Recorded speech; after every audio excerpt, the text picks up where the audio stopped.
Oh shit!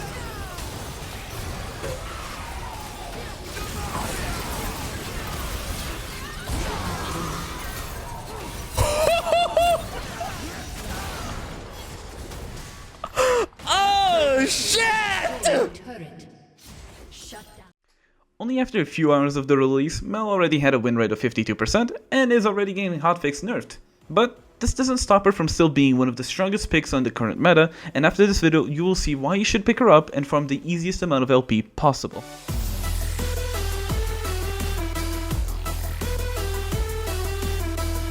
Hello, good morning, good evening, good afternoon, or good night, whatever it might be. My name is Raycon and welcome back to another video. As you probably have seen around the internet, a lot of clips of Mel are circulating, showcasing her in the most broken and funniest ways currently possible. No one is safe. Going from insane hook reflects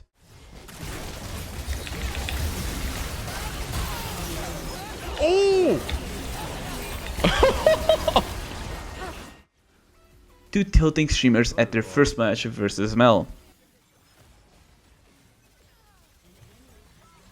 I'm paralleling this, suck my the games, genuinely. So on this video I'll be going through her abilities, her role capabilities, and item modes to go for her when playing. Let's start with her passive, Searing Brilliance. Starting with the first part of her passive, I know, a two-part passive already. Whenever Mel uses an ability, she gains 3 bonus projectiles, up to a maximum of 9 on her next attack. You can kinda think of these like Seraphine passive, just a bit of extra damage on her autos that help her stack the next part of her passive. When Mel deals damage through an ability or attack, she applies Overwhelm, which can stack infinitely. If the enemy is hit by Mel with enough Overwhelm stacks, the stacks are consumed immediately to execute the target, and this effect works on any target from minions to monsters to epic monsters. While this seems completely busted, and it is, this execute respects magic resistance and shields, meaning that if you have enough survivability such as magic resist items or shields, you will survive high amounts of stacks. Going up to her next ability, the Q, Radiant Volley, Mel fires a barrage of projectiles that explode around the target location, dealing damage repeatedly to the enemies within the area. This is going to be your main source of damage and passive stack application. At rank 1, the Q sends 6 projectiles, but by rank 5 it sends a total of 10 projectiles, each applying a stack of your passive. During the game you'll be spamming this ability all the way, due to its insane range and poke capability, and an interesting fact about this ability is that with Arcane Comet, a rune that I'll showcase you after, each projectile reduces the cooldown of said Arcane Comet, making it so that essentially every Q that you send early game or late game will proc a comet and dealing extra poke damage. Let's skip her W for now and let's focus on her E, Solar Snare. Mel fires a radiant orb forward, running those at its center while the area around it will be slowing enemies and dealing damage over time. This skill shot will always go to max range and leave a lingering area at the end of it. Do not underestimate the power of this ability. A full hit of this ability plus the dot damage it deals by itself can apply 15 stacks of your passive. And not just that, the root duration on this ability is wild, starting at 1.75 seconds at rank 1, going all the way to 2.25 seconds.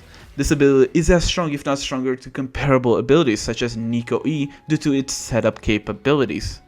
Now we'll focus on the more controversial ability, her W, that we skipped just a second ago, being Rebuttal. Mel forms a barrier around herself that reflects enemy projectiles back at its attacker, preventing her from taking any damage and granting her movement speed.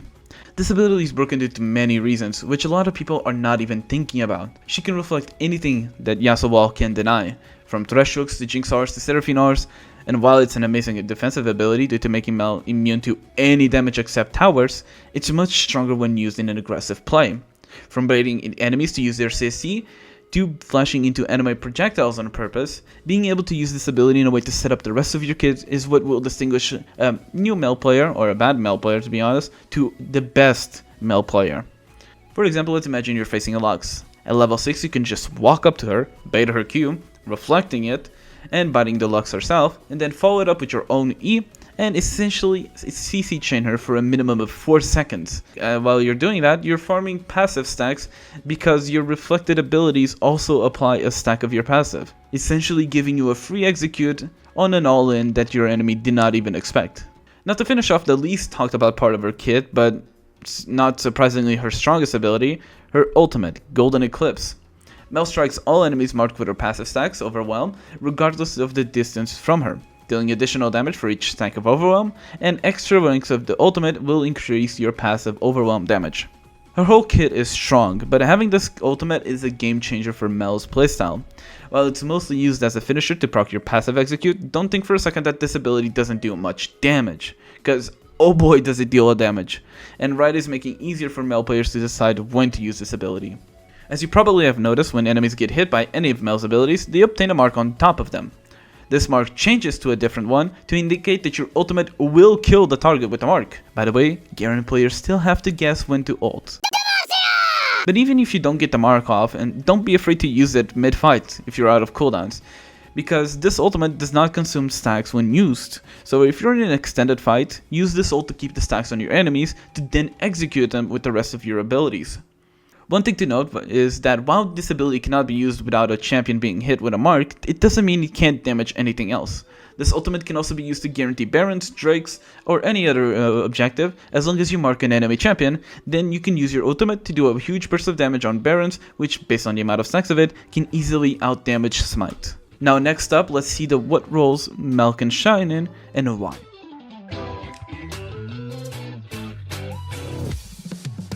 The obvious one is mid lane, since it's the role Riot designed Mel for, and she does pretty well for an immobile mid laner. She has decent wave clear, amazing poke, good fence, although she will struggle versus targets that can stick into her and don't have good reflect abilities. But if you're a good Mel player, you will be outranging these players and farming safely with your abilities. But the role that I want to focus on the most here is, surprisingly, bot lane. Just in general, she can be both a great support and a great AP carry, and the reason I consider bot lane to be her best role, to be honest, is because of the champions you'll be facing. Majority of the times you'll be facing someone with a projectile CC that you can reverse into the enemy team, and a lot of the times you're facing someone with lower HP values, making it easier to proc your passive. And with the help of a support or ADC to CC chain enemies, you'll be farming stacks like it's nothing. And not only that, since the W also reflects auto attacks, you can not only deny a lot of damage in the bottom lane, you can also reflect a good chunk of it back into the enemies. So my recommendation is, if you want to play Mel, it would be on the bottom lane as an AP carry or as a support. For her last role, and not really my recommended one, it will be top lane.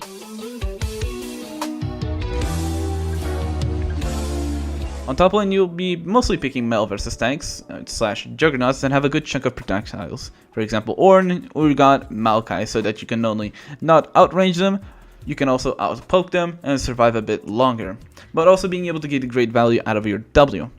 Although I highly advise picking Mel against any non-reflectable CC champs, such as Cho'Gath or Darius, as they'll kinda just run you down and you'll really not be able to do much about it.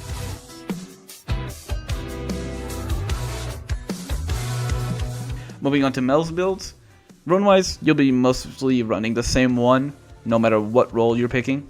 You'll be going Sorcery Primary Tree, while using Arcane Comet as your keystone. Then following it up with Manifold Band for the extra mana, since Mel is a decently mana-hungry champion. Then you're going to pick up Transcendence so you can get the extra ability haste and cooldown reduction, so you can poke more times, while also having your Reflect on a lower cooldown. Then you finish up the tree with Scorch for some extra damage on your pokes. For the secondary tree, you will want to go Precision and pick up Presence of Mind to once again help with your mana issues, and Coup de Grace to help you execute your enemies faster. Item-wise, what I've been having most success with is starting with Tier, double pots, then going to 2 options depending on the enemy team. If you're facing a tanky enemy team, you will want Liandry's, but if you're facing a squishy team, go Ludens. Then work on your boots. Always pick Magic Pen boots since they're busted, to be honest. Finish your Archangels, then build again. If they have plenty of Assassins or Burst Champions, go Zhonya's. If not, you can go Shadow Flame. After that, you want to build Cosmic Drive for the extra ability haste and movement speed to help with Mel's lack of mobility, and finishing up with either Rabadons or Void Stab once again, based if they have tanky champions or not. This build will allow you to maximize your poke damage as well as your burst damage with your ult versus most teams. And with that, you have the essentials of Mel Medarda on your head. While I won't say to jump into ranked and first time her there, after this video you should at least be a bit more comfortable playing her. And like I said, don't be afraid of playing aggressive with Mel. She is a dangerous champion that at the moment a lot of players are underestimating, so go on to the Rift and surprise them with your newly obtained knowledge. Also, side note at the end of the video, if you want to know exactly what Mel can reflect, I recommend checking out Vanderl's video on it. Vandero is an amazing content creator that is constantly showcasing not only interesting interactions, but also bugs that might help you avoid on the next time you queue up for a game on Summoner's Rift. And with that, I hope you learned something new on this video. I stream live on Twitch at twitch.tv/rayconnect, and here on YouTube as well, so join me there to learn more about Mel and more champions. Also, press like if you liked the video, subscribe if you want to see more of these, and I'll see you all on the next one. Bye bye!